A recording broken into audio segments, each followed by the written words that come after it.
and welcome to Mr. O's Sideways View, a blog and podcast dedicated to all those folks who aren't me. And I've noticed a surprisingly large number of people who aren't. Anyway, I'm Mr. O, and it's time to take another sideways view at our crazy world. I can't wait to have grandchildren. I'm going to love telling them how I walk to school. 9 days every week in 13 feet of snow during our 8-month winters. Uphill both there and back. And this was after we spent 4 hours collecting the cow eggs and milking the chickens. How do you milk a chicken? They'll ask. And I'll answer in total seriousness, by using a very low stool. Since you have learned to trust Mr. O and to look to these posts as the truth and light of the world, allow me to apologize to your delicate sensibilities. You may not believe this, but the first bit was all lies. Sorry. That's a funny thing about grandparents. They are beautiful and generous people, but they love to tell impossible stories. Not cruel and devastating and hurtful lies like, there aren't any cookies in the house. Just tales to make children wide-eyed and really confused.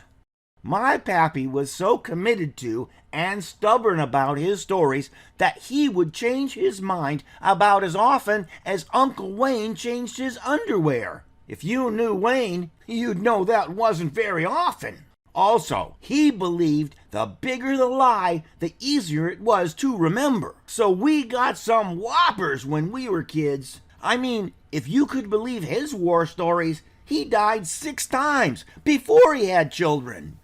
The thing he loved to tell stories about the most was school. Although, according to my mother, he was a backwoods kid and never went there. We didn't care if he was a good student.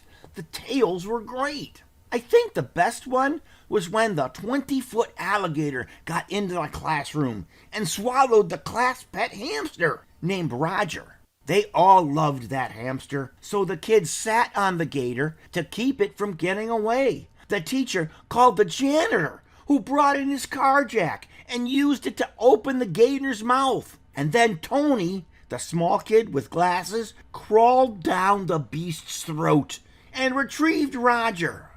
This is an amazing story until you grow up and learn that a small kid can't crawl down an alligator's throat. And the fact that Gramps grew up in Pennsylvania, where there are exactly 0 wild alligators, turned this story into a very tall tale indeed. But at the time, no one cared. To us, Pap said it, and it was true. I, on the other hand, am still a father. My job is to debunk the things the grandpa tells the children.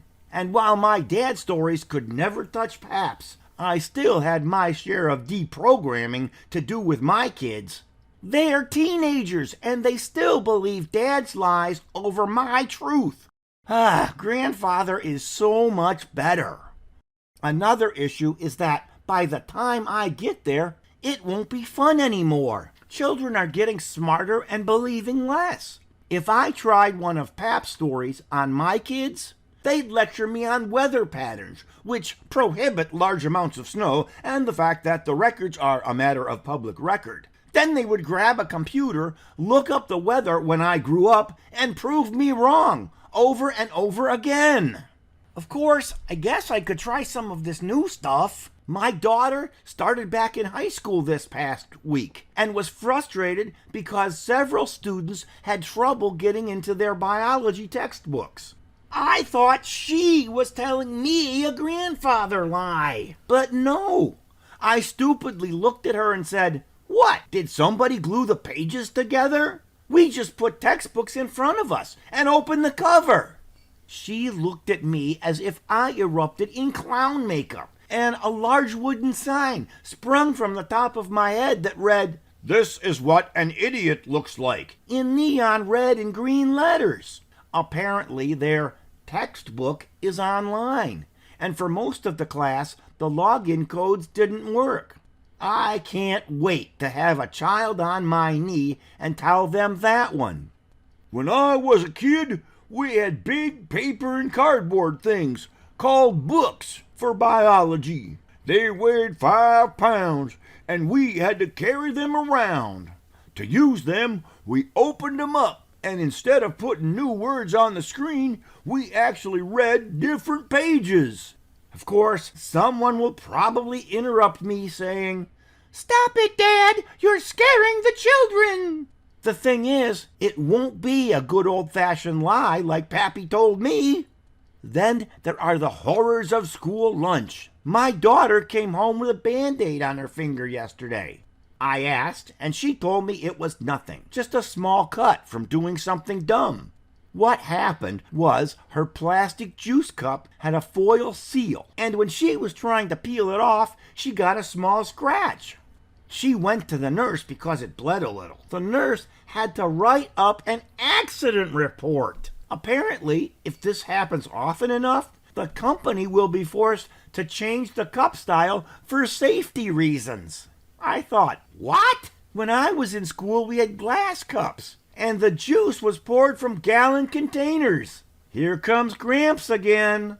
Our cups weren't sealed against germs or nothing. With every sip of juice, we were taking our lives into our own hands. Why, I remember Jimmy Knox. One day here, next day gone.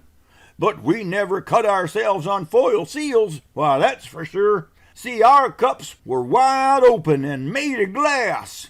Course, when we broke one, we might have bled for a day or so, but it was no big deal. You see, there was always a nearby janitor to clean up the drops as you walked to class. See, I could make it as a grandpa, although a real grandpa would probably really do some much bigger lying than I just did if there was a little blood involved, so I'll have to keep practicing. Dangerous disposable cups and computer books aren't the only differences my children have to deal with. Of course, Paps did walk to school for a couple of miles, and Dad only had to walk across the neighborhood. I, on the other hand, took a bus. My children have always gotten a ride to school. Heck, now that they're in high school, they drive themselves. Forgetting my senior years for a minute, I'm wondering what my kids will say to the little ones on their knees. Robotic vehicles? My bionic butt crack! We never studied for our trig tests on the way to school. We weren't lazy like you young whippersnappers. We had to drive ourselves. Why, I remember using leg muscles for 20 minutes. Press the gas, push the brake, then press the gas pedal again. You couldn't text nobody for that whole time neither. You kids won't never know the troubles of looking through a frosted windshield as the car was still warming up. I mean, sometimes the plow didn't come by early enough, and there were 3 inches of snow we had to drive through. Oh, don't even get me started about steering and the turn signal. The thing is, those kids won't believe their grandfather either.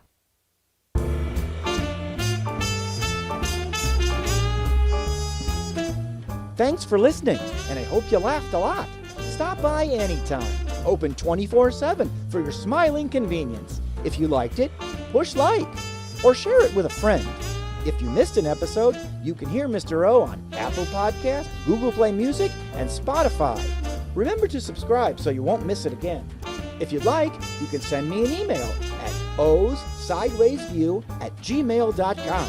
That's OHHS sidewaysview@gmail.com. And remember what I always say, laugh now. You can be crabby anytime.